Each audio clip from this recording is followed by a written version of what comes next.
Awesome. Well, it's great to see we have a very lively and lovely crowd here today to officially begin. Welcome. Thank you so much for joining us today. My name is Drew Scammell, and I'm a program associate with the Inclusive STEM Ecosystems for Equity and Diversity or ISEED at the American Association for the Advancement of Science. On behalf of the Robert Noyce Teacher Scholarship Program, I would like to welcome you to today's NSF Noyce Proposal Writing Webinar for Tracks 2 and 3 in Capacity Building, featuring NSF Program Directors Dr. James Alvarez and Jennifer Ellis. And before I hand it over to our wonderful NSF colleagues, I have a few housekeeping notes to go over. This presentation is being recorded. The recording will be made available in the coming weeks on the NSF Noyce website at nsfnoyce.org. You will also receive an email with a link to the recording when it's available. And that'll take about like a week or so. Additionally, we have closed captioning for the session. You can download and view the full transcript by clicking the CC button at the bottom of your screen. And without further ado, Drs. Alvarez and Ellis, over to you. Thank you so much.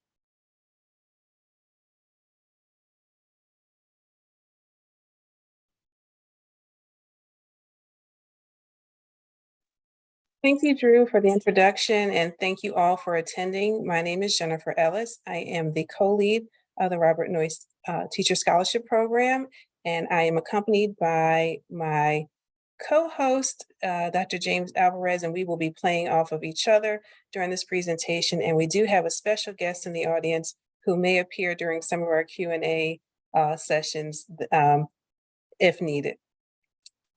So we're here to talk about the track 2 and 3 and capacity building efforts of Noyce and highlight some new changes in the solicitation that is hot off the presses.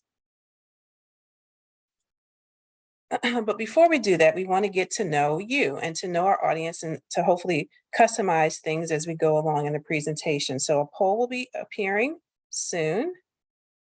I'll give you guys about a minute to take the questions or to answer the questions so we can get a better feel of who you are and how we can best serve you. Okay, thanks. And I think we can end the poll. I think we've got a good representation. We'll share these results.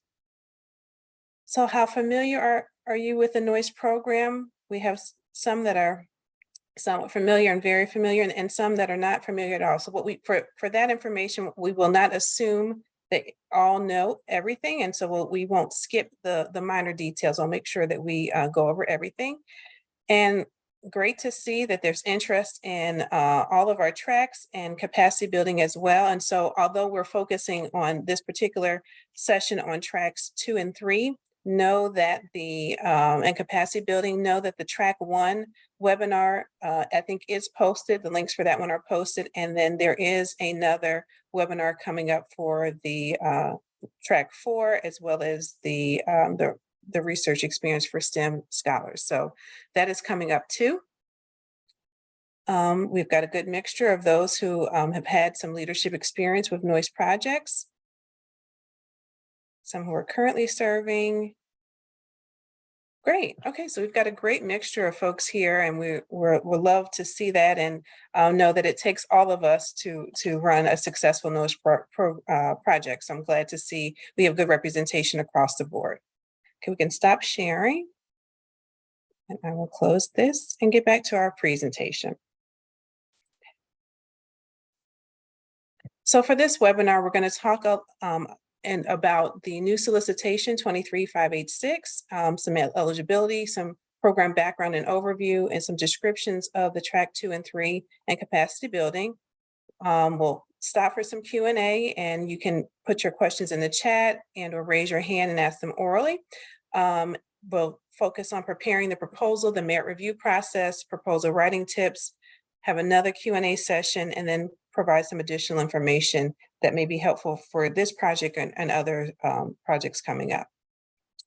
As mentioned, the new solicitation, NSF 23586, is out, and there are some changes that are different from the previous solicitation. The proposal deadline is August the 29th, and the last Tuesday in August thereafter. And so that is one thing that has been consistent with Noyce. And so we were glad to not change the rhythm of when you have to work on these proposals. So that portion has stayed the same. And so this is our NSF program director team that is here. And the first three people who are on this picture are actually in this webinar. And so we're here to help you. We would love for you to contact us if you have an interest in submitting in August and you want to submit us a one-pager to kind of discuss things. Feel free to do that. Do not send it to all of us. Just select one of us, and if we have the bandwidth, we will schedule something. And if we don't, we definitely do forward your emails to the other colleagues to say, hey, who's got the bandwidth this week to meet with a potential PI. So for the Noyce program, our goals are to address the critical need for recruiting, preparing, and retaining K-12 STEM teachers and teacher leaders in high-need school districts, support talented STEM undergraduate majors and professionals to become K-12 STEM teachers in high-need school districts, support experienced exemplary K-12 STEM teachers to become teacher leaders in high-need school districts, and to support research on the effectiveness of retention of K-12 teachers in high-need school districts. And if you notice, I use the same phrase at the end of each one of those. And so we'll talk a little bit more about that. There are four major tracks in the Noyce portfolio. And so again, we talked at track one, we've done a webinar on that one, and that's typically for mainly for undergraduate and post-bacs who are going to become STEM teachers. Track two is the teaching fellowship. Track three is a master teaching fellowship. And then track four is for research. And then for all of the tracks, there is a capacity building component for those who want to determine if your institution has the infrastructure to support a Noyce grant.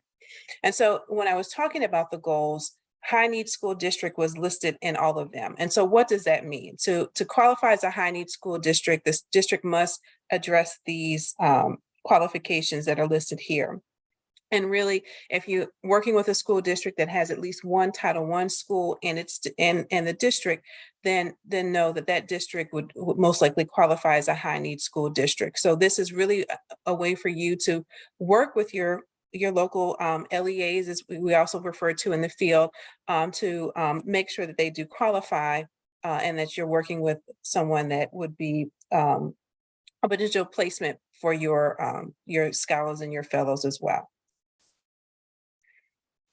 So as mentioned, the Noyce tracks, we have the four that are listed here. And for track one, those are for the undergraduate and post-bacs, and the award amount is up to 1.2 million, and the duration of those projects are for 5 years. For track two, these are for STEM professionals, those who do not have a teaching license but want to go back and obtain a license, and those projects are up to 3 million, and they can have a duration of 6 years. The track three is for master teaching fellows, and this is for exemplary and experienced STEM teachers. And those awards could be up to 3 million with a duration up to 6 years. The research track is track four, and that is up to 1 million for a duration of 5 years. And if you see the asterisk next to those, awards may exceed the budget maximums if you collaborate and with using the collaboration incentives. And also for capacity building, those projects, the budgets are now $100,000, and those durations are up to 1 year. And again, that also has the collaboration incentive as well. And so this is just a brief overview. And then what we wanted to do is to really make sure we highlight the changes in the new solicitation. So, which is hopefully a good perk for all of you and a good incentive to start conversations on your campus that you may not have had in the past. Cost sharing requirement for track 2 and 3 is waived for proposals submitted through August 2026. And so no such voluntary committed cost sharing is allowed for any new Noyce proposal submitted through August 2026. From previous awards that included a cost sharing requirement, awardees are required to meet those cost sharing commitments. So if you were awarded last year, you are still required to do cost sharing, but if you wanted to apply this year, you are not required to do so.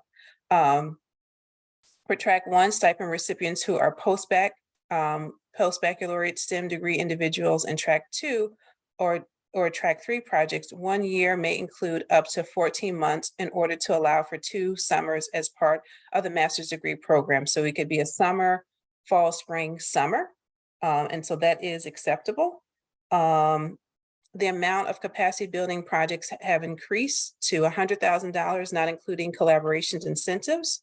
For tracks 1, 2, and 3, grantees will collect and report data on recipients persistent as classroom teachers beyond their service commitment. And that's been consistent with our Noyce projects, but making sure that you keep that in mind when you inform, when the institution is accepting a Noyce award, that they are committing to collecting data beyond the life of the grant. Tracks 1, 2, and 3, the PI team requirement is clarified to include at least one faculty member from an advanced STEM degree who is currently housed in the STEM, science, technology, engineering, or mathematics department, and at least one education faculty member from an education department or equivalent at a participating or partnering U.S. institution of higher education. So what does that mean? So you need to have somebody from the college or school of education, as well as somebody in a STEM department with a STEM degree. So if you have someone who has a degree in mathematics education and they're housed in math, they can be on the team, but they would not count as your math STEM person. You would need someone either in biology, physics, chemistry, or math with a pure math PhD. And so we can talk about this more if you have questions about who qualifies and who doesn't qualify as a STEM PhD. But with Noyce, know that you're not limited to co-PIs, but we wanted to make sure that you had at least these folks on your team.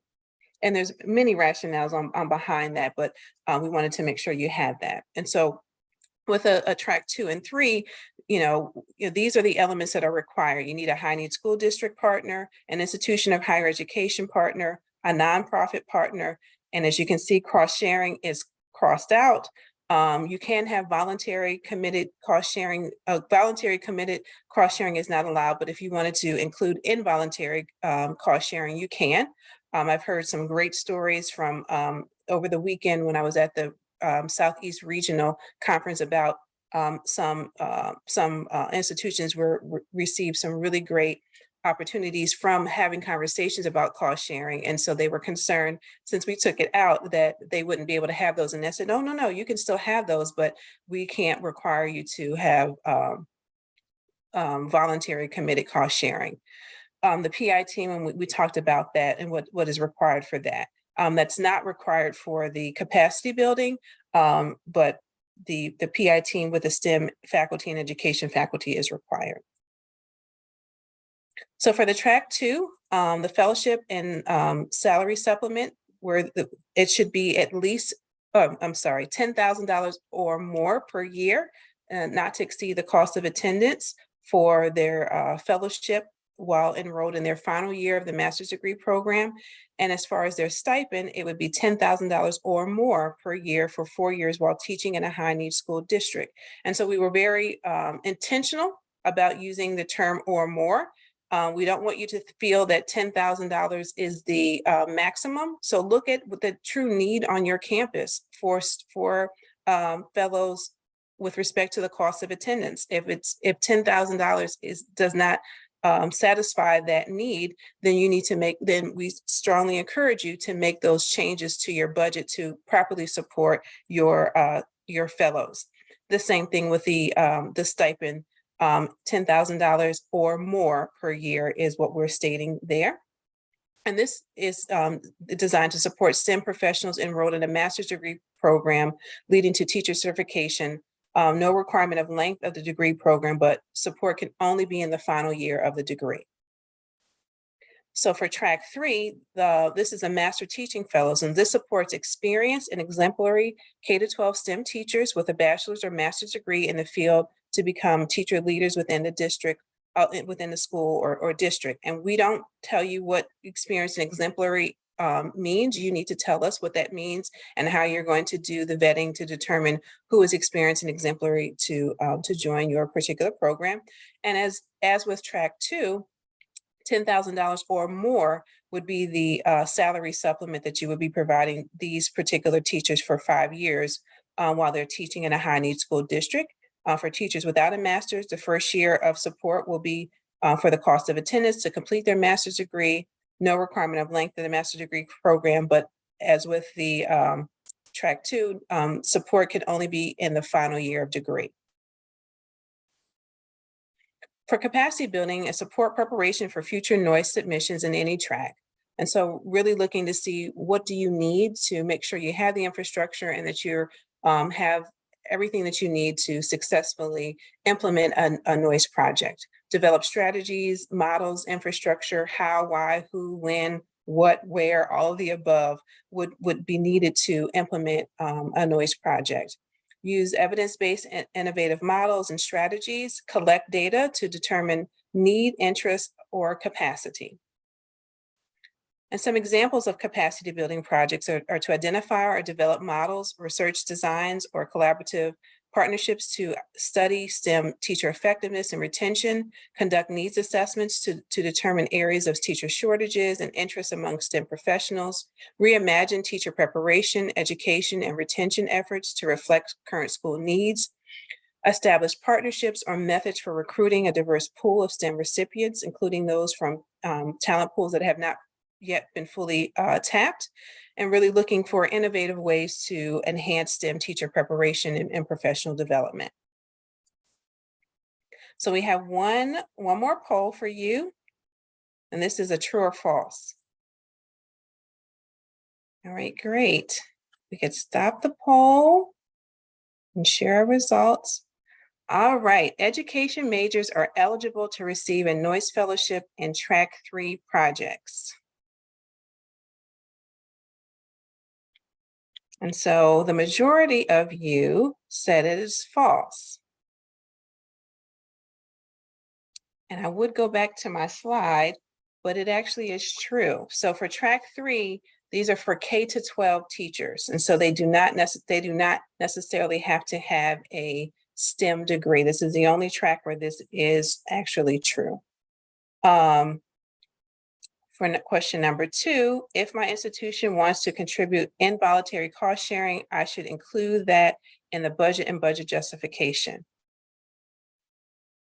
And so as mentioned, voluntary cost sharing is not allowed, but involuntary cost sharing is, but that should not be included on the budget or budget justification. Does anybody know where that, if you know where that should be included, go ahead and put that in the chat. And then if not, I'll come back to that question. If you know where you should include that information. Yes, the facilities, yes. See, we've got some seasoned folks in here. So the facilities section is where you could put that information. And of course you can include it in a proposal, but specifically, you know, what does that in detailed information, put that in the facilities sections, facilities document. Capacity building projects are required to have a PI and co-PI from both a STEM and education department. So that is false. They're not required, but it's strongly encouraged, but it's not required at all for a capacity building, but it is required in the other tracks for tracks 1 through 3. Okay, well, we can stop sharing that. And I think we are ready for our first Q&A. So I will stop sharing the slide so we can see the chat and you can see us hopefully better. But if you have some questions, feel free to raise your hands or throw them in the chat. So I'm going through the chat now. I'm trying to see what was the last question. I have a question I'm glad to hear. Okay, so Lisa Jones, do you want to ask your question or do you want me to read it? I can ask. Go ahead.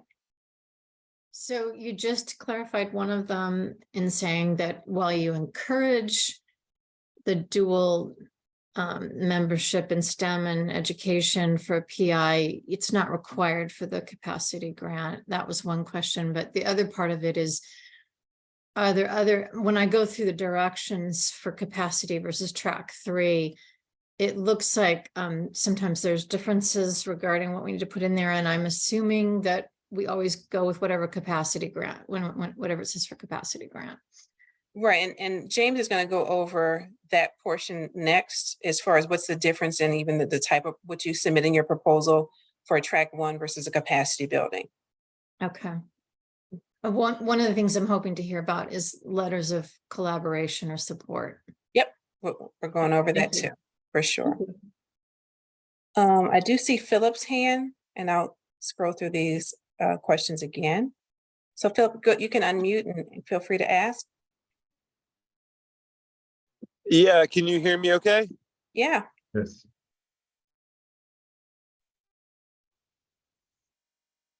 go ahead, Philip. We can hear you just fine. Oh, perfect. So the one question I had is, how do we balance the timeline that we include in the grant proposal with the timeline for actually hearing back whether our capacity grant was accepted? So, for example, we submit at the end of August. If I want to start my timeline in December, I might not actually hear for 6 months. Is that accurate? Does that question make sense? I'm just trying to figure out how I can provide an accurate timeline for grant activities and when we might actually hear back on whether our proposal was accepted. James, you look like you're about to answer. Yeah, oh, sorry about that.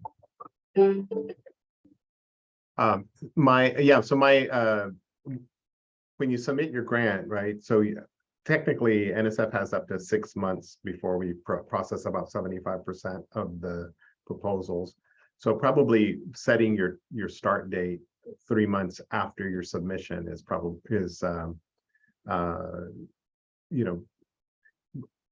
overly optimistic. Let's put it that way.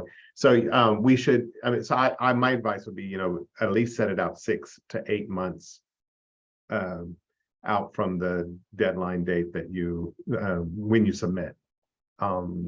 Jennifer, do you want to add anything to that? Yeah, I mean, I think that's a good way to start. And then if needed, if you get close to it, then, you can reset that date. But six months is a good rule of thumb. Right, and you can always reset it. Like, so for instance, if it is under consideration and your start date was, last month, you can negotiate with the program officer if it comes to that point with a new start date. Thank you very much. You're welcome. Sarah, I see you have a question in the chat. Do you want to unmute, or would you prefer me to ask it?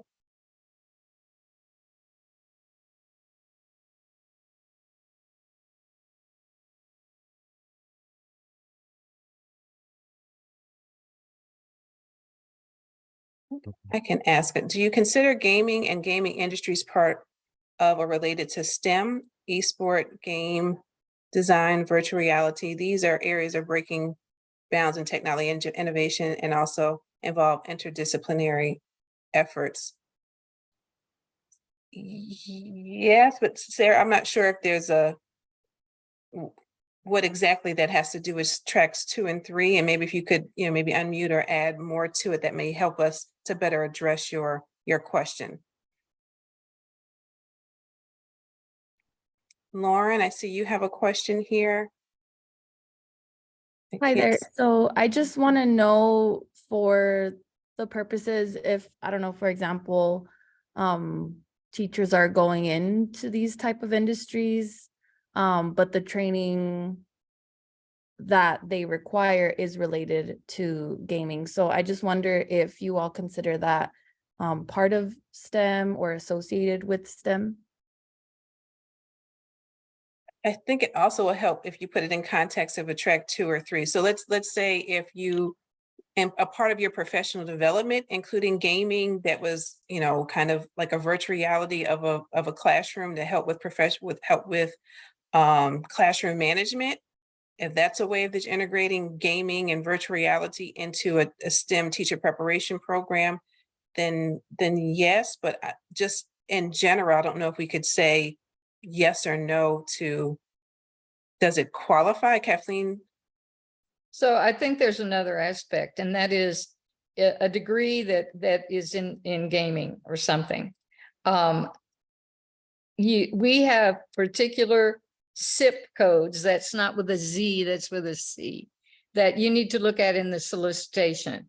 The SIP code has to be one of the codes is designating it as math or science or engineering or chemistry.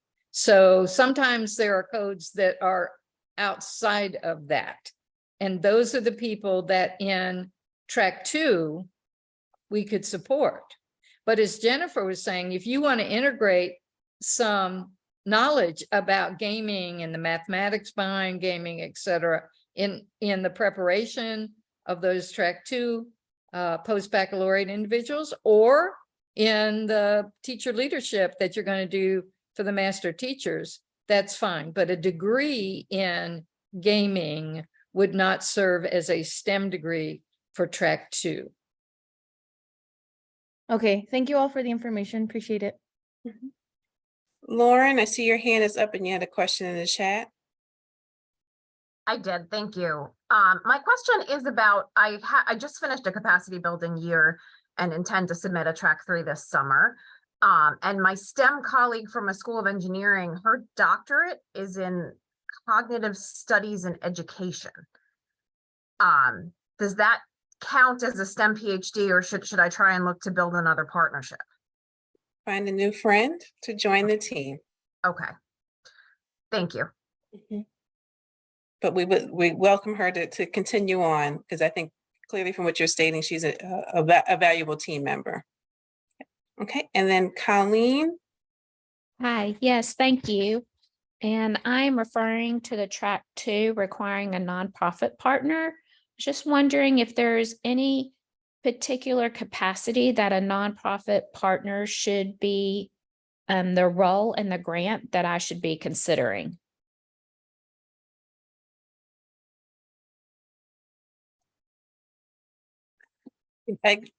We're not going to tell you exactly what role they should play, but consider what role would be most helpful in enhancing your fellows. So what experience would they be able to provide to enhance their professional development, their knowledge? There's a lot of different types of nonprofits that you may want to consider, museums, zoo, whatever it would be to help you enhance the preparation and exposure to the STEM teachers, and what capacity that they can serve. And so that's, I don't think we have anything that's more prescriptive than that, but just really making sure that they play a role. We don't want you just to name someone to name them, but really think about what role they can play in enhancing your overall professional development and support that you're providing to your teachers.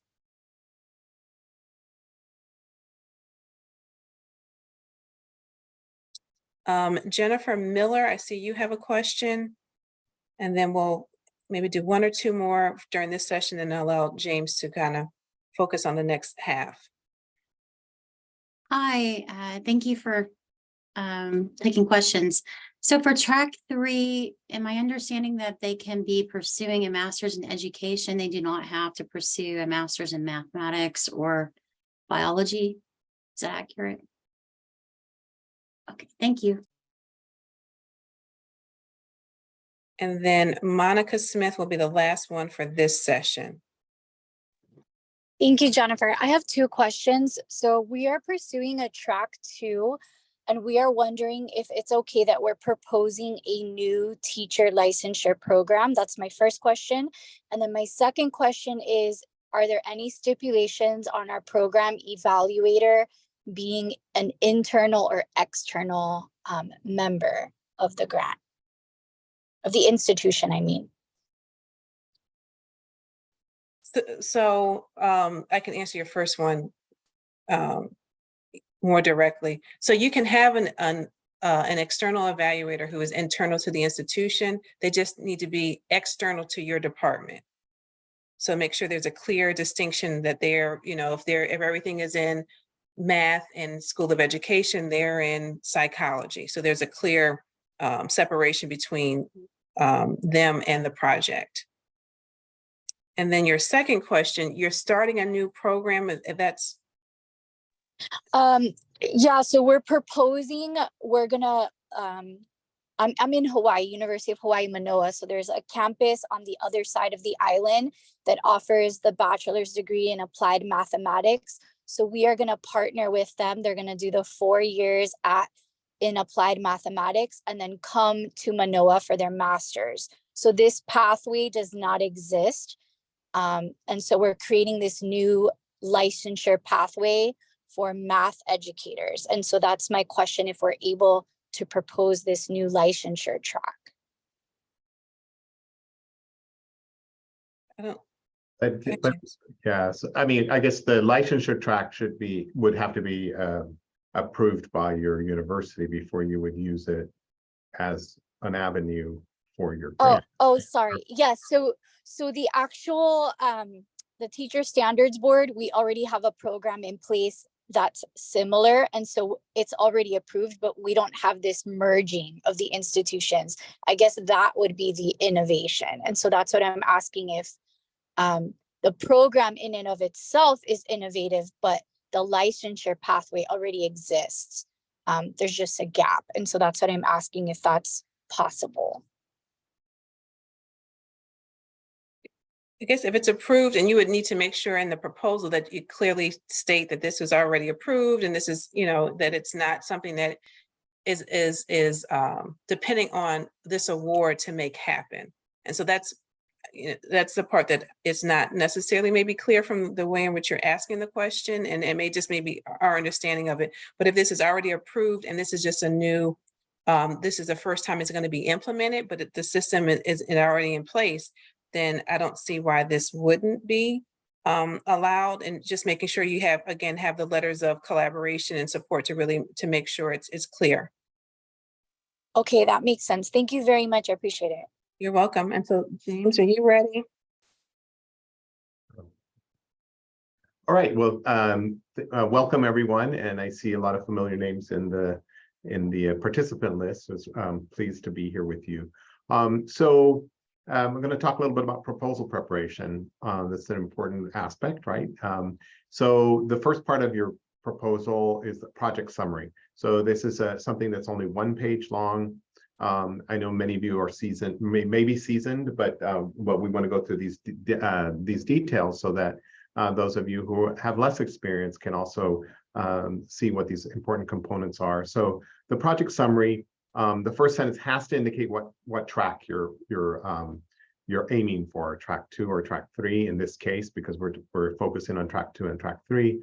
You also want to name all the institutions and partners that you have, including your high needs school district, any nonprofit organizations that are involved in the project.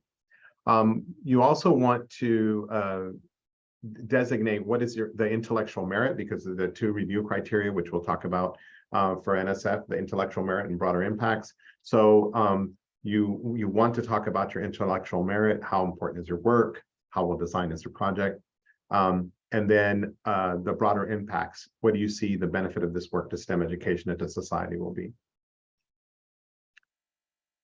So your project description then is 15 pages long, and that would include the following components. So you want to make sure that you clearly identify the following components in your 15-page description. Now, they don't have to be in this order, but you do need to discuss what the broader impacts, what you see as your broader impacts, the scope of the project. So how many fellows do you plan to recruit? And over the lifetime of the grant, how many fellows do you think you will have produced? So we need to know something about your scope. The recruitment and selection, how are you going to recruit the people that are going to be part of this project? And so details on your recruitment plan and how you will select them are important.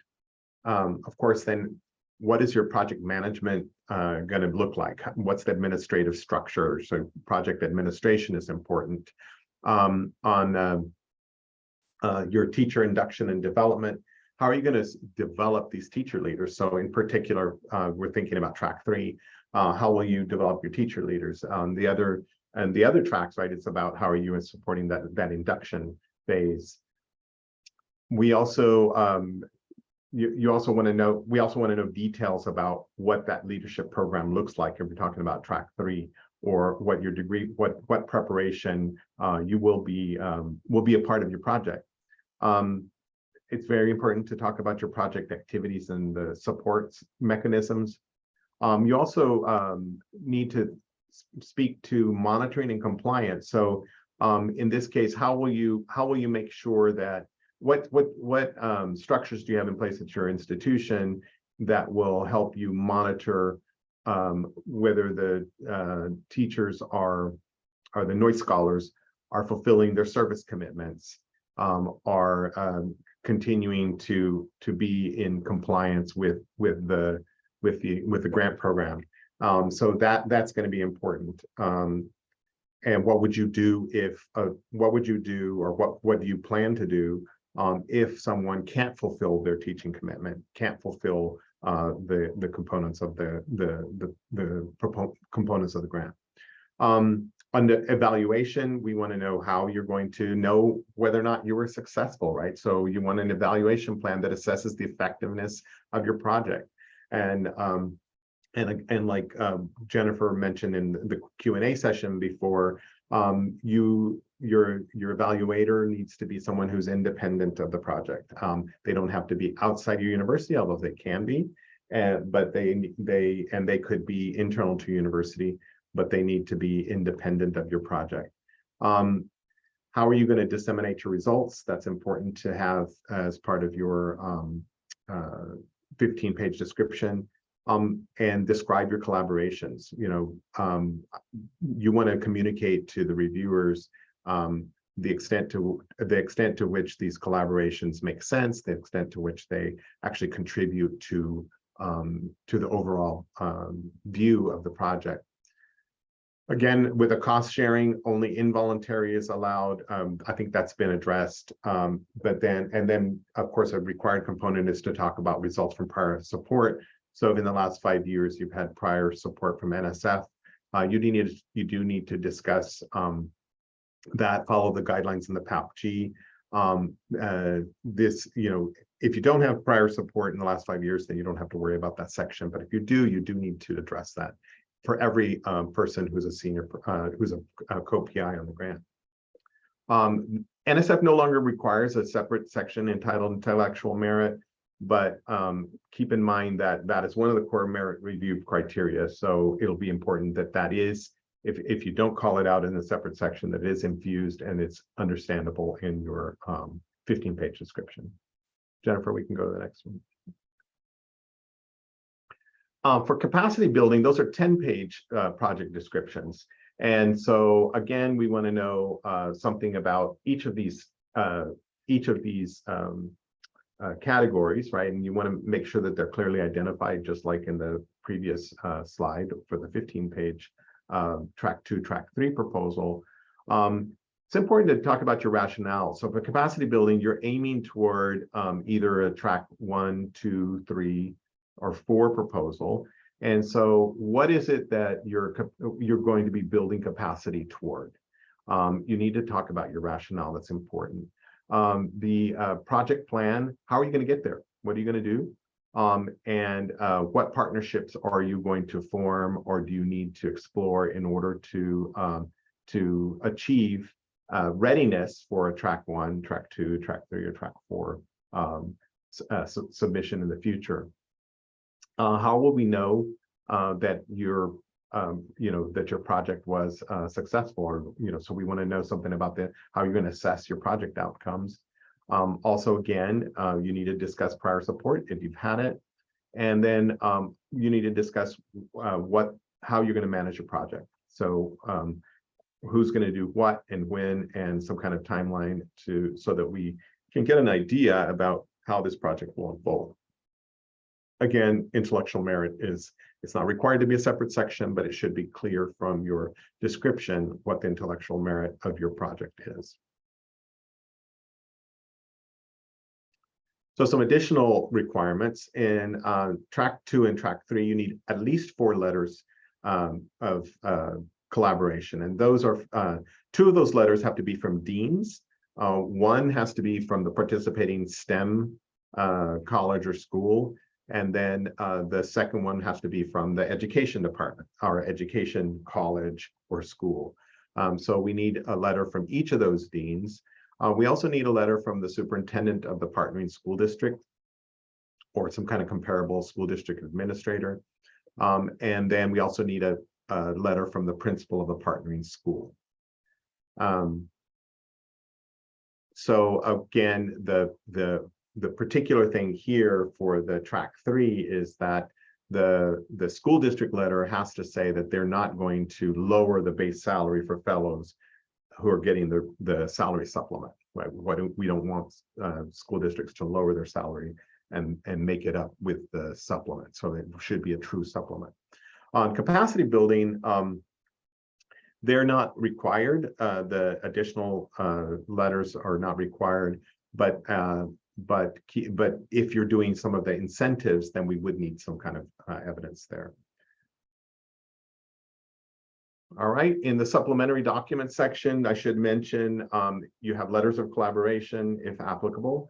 You have your biosketch of your independent evaluator, and then you also have a postdoctoral mentoring plan and a data management plan, of course, if applicable. Now, I should mention in the capacity building proposal that your evaluation can also include like an advisory board or an as a way to independently evaluate your project.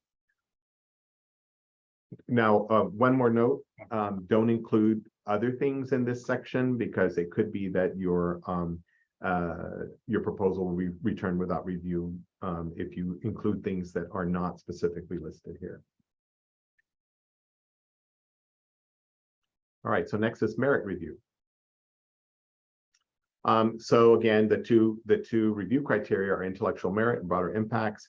And so what we want to know under intellectual merit is what is the potential of the proposed activity to advance knowledge and understanding within its own field or across different fields.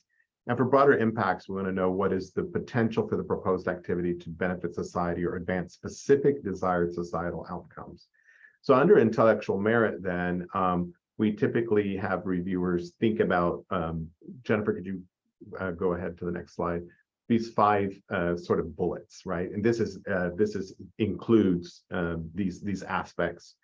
So to what extent do the activities explore some kind of creative, original, or potentially transformative concepts? Is the plan a well-organized plan? Is it well-reasoned? Is it sound? Is it based on sound rationale? Does the plan incorporate a mechanism to assess success? And then how well qualified is the individual team or organization to conduct the proposed activities? Also, we want to know something about, are there adequate resources for the PI or the home at the home organization or through collaborations to carry out the proposed activities?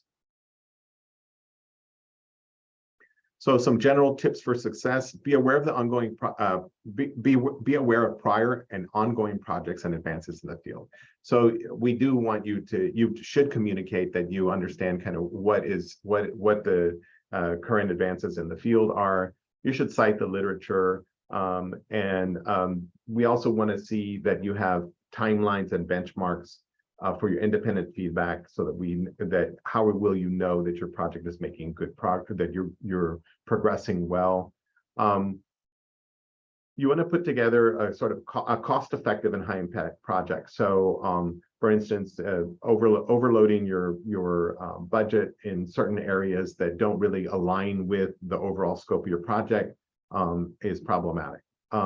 Make sure you've included all required details and sections. So those sections that I discussed earlier, make sure those are all included. If you're resubmitting a previously declined proposal, consider the reviewer's feedback, but don't submit that declined proposal without making substantive changes. Put yourself in the reviewer's place. Okay, so again, some of you may have reviewed for NSF before, but think about, are you communicating what the essential components of your project, and are you communicating those to the intellectual merit and the broader impacts of your particular project? Give some supporting details to substantiate your partnerships. I think we touched on that in our question and answer period before. Again, align your requested budget with the scale and the scope of your work, and then you can always call or email any one of the program officers on the list that Jennifer had at the beginning of this presentation, and also we'll put those up again. But any of the cognizant program officers are happy to meet with you to discuss a one-page synopsis of your project and give you some feedback.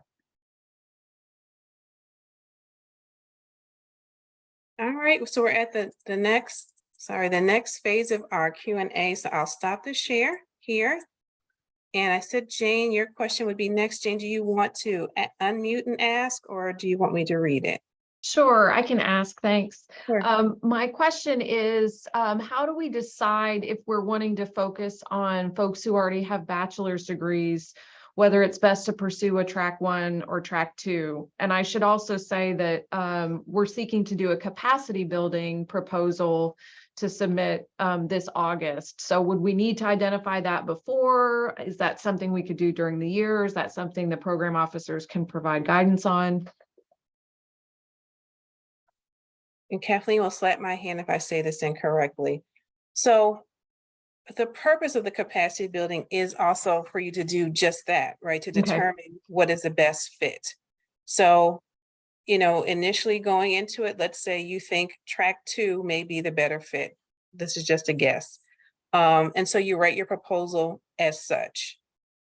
But as you actually do the work and the research and you realize actually track 1 is a better fit, we are not going to slap your hand to say, you said you were going to work on a track 2, but track 1 is the result. We want you to really determine what you have the true capacity to do and to implement successfully, and what the true need is on your campus, in your region, in your area, to best support STEM teachers. So I don't think we could tell you. You would need to tell us what is the best fit, and then do the work to determine, to either verify that, yes, this is the best fit, or actually this other track is a better fit.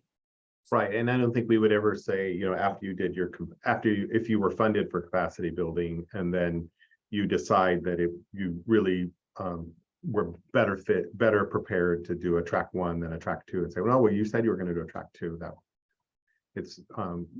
That's your exploration. Yeah. Okay, thank you.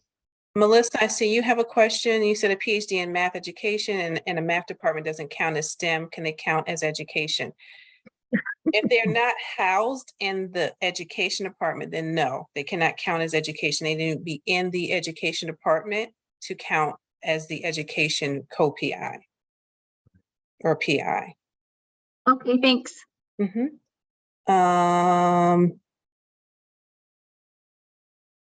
The last name is Joseph. Yes, Manjula. Manjula. Yes, Yes. would you go ahead? For track 3, teachers have to already be credentialed and have experience. So I was wondering, so in our master's program, there are teachers who come in with just having credential. So would we apply for track 2 or track 3? So for a track 2, remember, they cannot be a teacher of record. These are people who are going to earn their certification, but they are not the teacher of record. And so keep that in mind. And then for track 3, we're stating that they need to be experienced and I forgot the other E word, but they need to be experienced in excellent STEM teachers. And so if they're just now pursuing their master's and only taught for a year, I don't know if you would state that they were, you know, they're ready to be leaders now. So really look at, you know, who is in that program and what's the best fit. And also if they're teachers of record. If they're teachers of record, then track 3 would be your only option.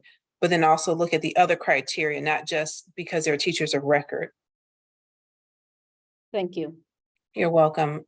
David Chernoff, so you have a question? Sure. Yes, it's pretty straightforward. I'm just curious about, and I do have track 3 in mind for this. I don't, for the requirement of a faculty in an education department. I'm just curious. You know, there's been a number of questions that, like, cases that may be in a gray area, but I was wondering about a department of school psychology within a college of professional psychology. That's, for the most part, training people to, professionals to be school psychologists in schools. If it's not housed, just like the math education person serving as education, they couldn't. So if they're not in the College of Education or the School of Education, then they would not qualify. They could be on your team. They can be on the team, Right. but they wouldn't be they wouldn't be the education person. Okay. Out of curiosity, then why do you have department if it's really got to be a school? Why do you say a Department of Education if it Well, really I mean, needs? so it could be school, college. I mean, on my campus, we're the School of Education. On other campuses, it's the College of Education. So Or however it's defined I on your see. campus. I see what you're saying, but if there is another College of Education, then another, okay, I got it. Thank you. And then I'm going to go to Kate and then Lauren next. So Kate Caldwell. Hi, I'm asking about track 3 too. I saw on one of the earlier slides, there are metrics that define a high need school district, 34% of teachers not teaching and the academic subject in which they were trained to teach. In the program solicitation, it just says a high percentage. So I'm wondering, like, are those the metrics we should use, or? You're going to go by the current solicitation. So excuse us for not updating that particular slide. And as mentioned, if the school district has at least one Title I school, then you're in good shape to have that conversation with that school district to start a partnership. Okay, thanks. And so when it says high percentage, like, can we define that? Do we define that ourselves? When we met about this, we didn't know, what did they think is high? So. Yeah, and again, you would work with your local school district and their LEA to determine whether or not that we're not going to say, you've got to work with X school district and these are the metrics. We're trying to make this as accessible, and Kathleen has unmuted so she can add further clarification. So Jennifer's answering the question exactly correctly, but I wanted to give you a little background of why the word high is there and not an actual percentage anymore. And that is because the language in the solicitation, not in the slide in this slide deck, but the language in the solicitation is directly from the legislation. And we want to make sure that we're consistent with the congressional legislation.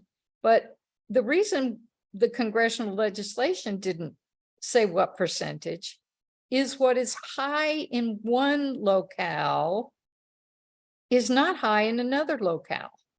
What's going on in rural districts, and if you have lost one teacher, that can be a high percentage, whereas in an urban center, one is not.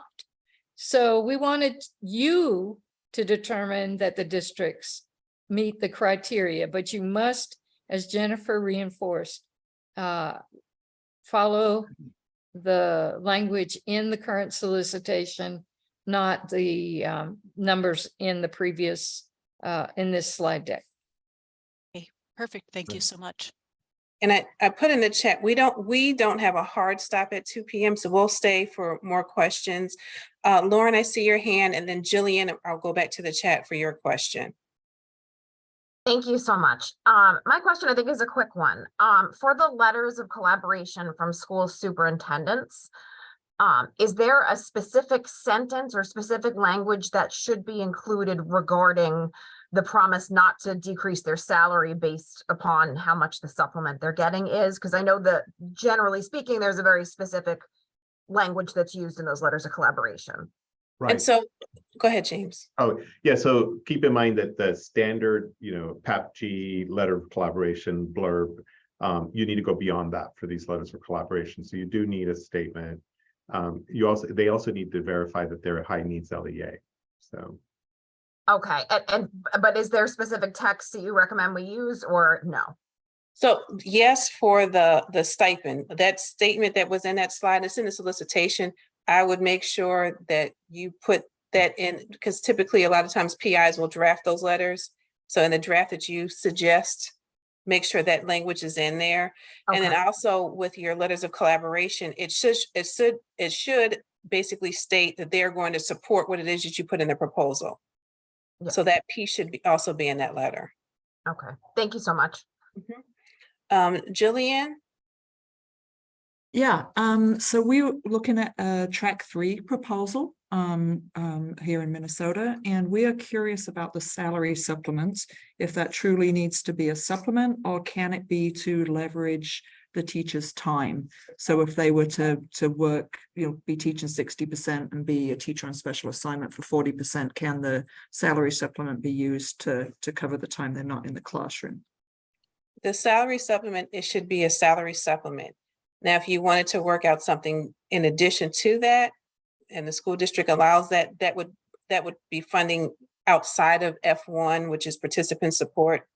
You could do, that may be something that you can consider, but the salary supplement is what it should be, is a salary supplement only. Kathleen? Thank you. That's absolutely true.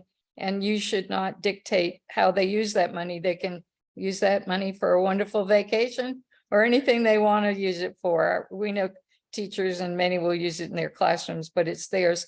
But what I wanted to highlight was you made a comment about them teaching 60% of the time. For both tracks 2 and 3, they need to be teaching full time, not 60% of the time. Okay. Monica, did you ask your question? I see you said, I have a question, but I didn't know if you asked it. I asked it. Thank you very much, Jennifer. Great. And then Kelly, how about a chemistry professor whose job is a senior associate dean? That's fine. Because they've got to have, assuming they are tenured, they were probably tenured in the chemistry department. Right. Thank you. Noreen? Yes, hi. I have a question on, is there a least number of participation limit? Like once we get the letters from ISDs, and do they have to mention how many participants or how many teachers they will have in this collaboration for track 2 and 3? No, I mean, you in your own proposal should have the goals, right, that you have for how many participants you will get, but the letters don't have to say, so you're asking about the letters of collaboration, whether or not those from the principal or from local school district, do they have to say in the letter, or we just mention in our proposal? I hope I'm not confusing everyone. Yeah, I mean, I guess I don't know if the assumption would be that they would support those that you are including as participants. So I guess if they would not support all, then, maybe then you would need to make sure you had enough letters from to cover all the participants that you're including. So that might mean you need to reach out to other districts or schools or principals to ensure that you had placements for everyone. So is there stipulation for track 2 and 3 that we have to have this number of minimum, just the least as like 5 every year, 10 every year? I mean, so we're not looking for numbers, and don't feel that you've got to have a magical number to be awarded. So, the magical numbers are the numbers that actually make sense for your program. And so if for you to say, we have typically 10 participants in our program, and we're going to award 10 scholarships every year. That's not necessarily, I don't think, realistic, right? Not everybody, all 10 would say yes. So if you said 5 and you can demonstrate that you've got participants, what we don't want to do is award someone in a grant on the hopes that you can recruit, but we want to make sure that you actually have folks in the pipeline, that you have a system in place, you thought about what recruiting looks like, you're actually demonstrated that you can attract people who are interested in this. And this is, having a Noyce grant is a working grant, and we want to make sure that you have some success. And that's the other portion of the capacity building, is for you to really make sure, do we have interest in this? And do we have enough students that could fill 3 slots, 5 slots, 6 slots, 10 slots, whatever that would be? But there's not a magic number that we're looking for to say, oh, yep, another program could do 15 and they can only do 7. Let's award the 15, not the 7. That's not how that works. That helps. Thank you. So be realistic with your numbers. I guess that's what I really want to get across. Lisa Jones.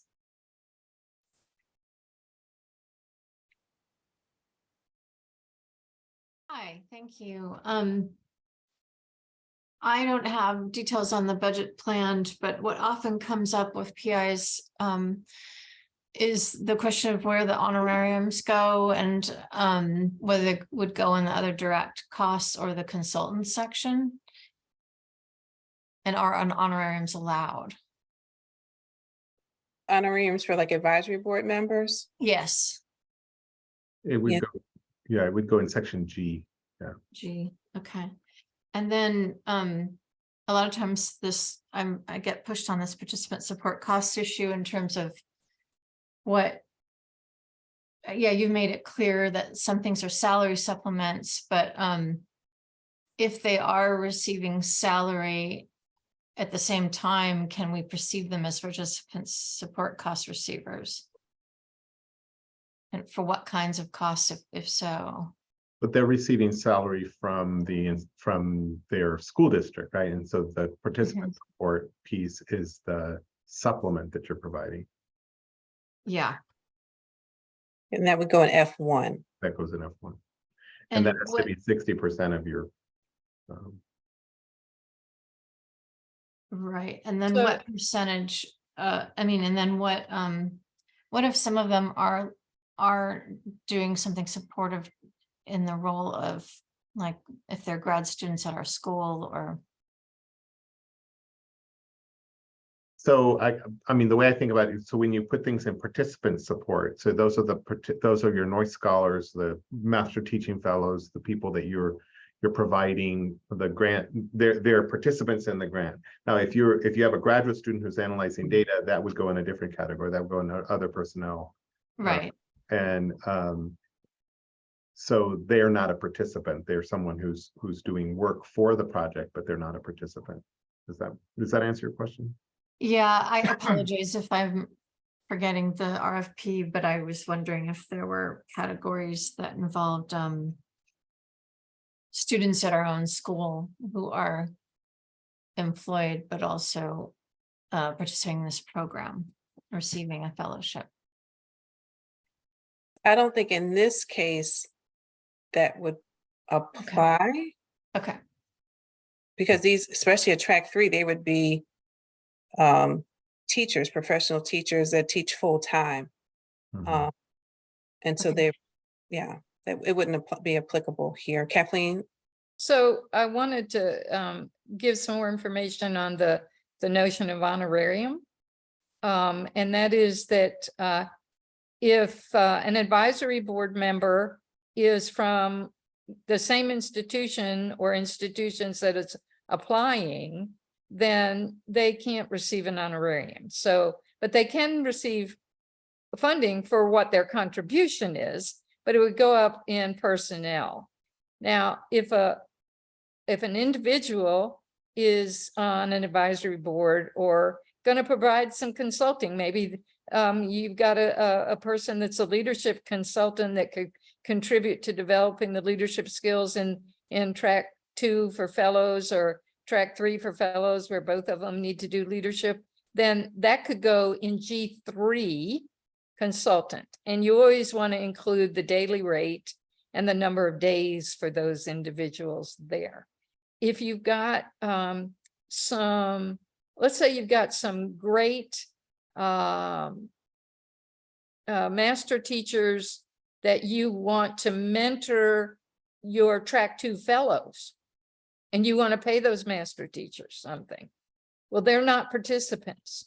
So as James said, that would go in G6 other. But the final note I'll say about the budget, build the budget you need.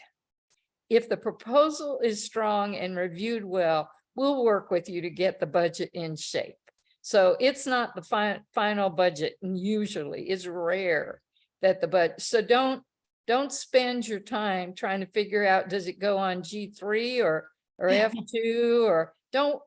Make sure you got 60% of the scholarship cost and the salary supplement on F1, and that's 60% of the total direct costs, line H. But after that, you build the budget you need and we'll work with you. Thank you. And Kevin Carr? Yes, thank you. So I'm going to be having conversations with the school district about salary supplements, let's say, and they're going to ask me how that works. Can you kind of describe the mechanics of how the teachers end up receiving a salary supplement? Like, how's that administered and routed?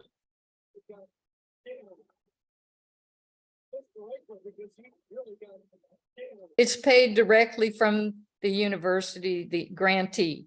So the district is not, the money's not going to the district. The money's going directly to those individuals.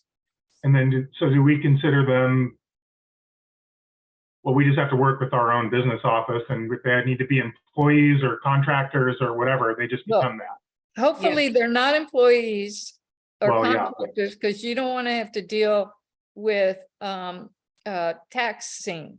These things are not taxable except on their end. I mean, if I get a salary supplement, that's taxable, but you don't have to worry about that part. So, well, I guess you may have to give a 1099. You have to work that out with your business office. But the main thing I wanted to say is it's not going through the district. It's going directly to the scholar or the fellow. These are fellows, both in track 2 and 3. Great question.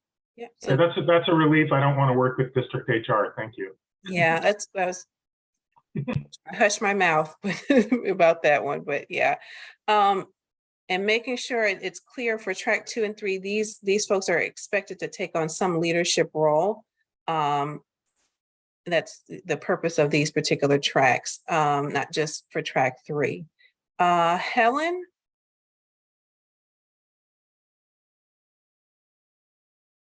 And I don't know if Helen is still here, because I know we're going a little bit over with our Q&A, but the question was, can students that are in alternative certification program tied to our university participate? So if the alternative certification program, let's say for a track 2, these folks are not teachers of record and they fit the criteria that's in the track 2, then I believe that would be okay. But we get a little bit nervous when you say alternative certification and it's not clear what their credentials are, these particular students, to determine whether or not if it's a blanket yes or a no. So really make sure you look at the track 2 criteria. And again, they cannot be teachers of record to get their certification through this process for track 2. So to add to that, track 2, they have to earn a master's. They're supported in earning a master's with teacher certification. So that would not be indicative of an alternative teaching route when you have to do a full degree there to get a master's. But I don't know all of the alternative certification programs in the nation, so maybe there is something, but typically alternative certification bypasses certain degree requirements. But for track 2, they must earn a master's and become certified. And of course, for track 3, they're already certified. So alternative certification is not a factor there. So I don't think, for the most part, that we would see that in tracks 2 or 3. And it would be a rare circumstance in track 1 that we would support that. But again, different states have different, and not even states, municipalities have different alternative certification, and some of them are very, let's say, lean, and others might be more robust. But for tracks 2 and 3, I don't see alternative certification playing a role. Are there any other questions?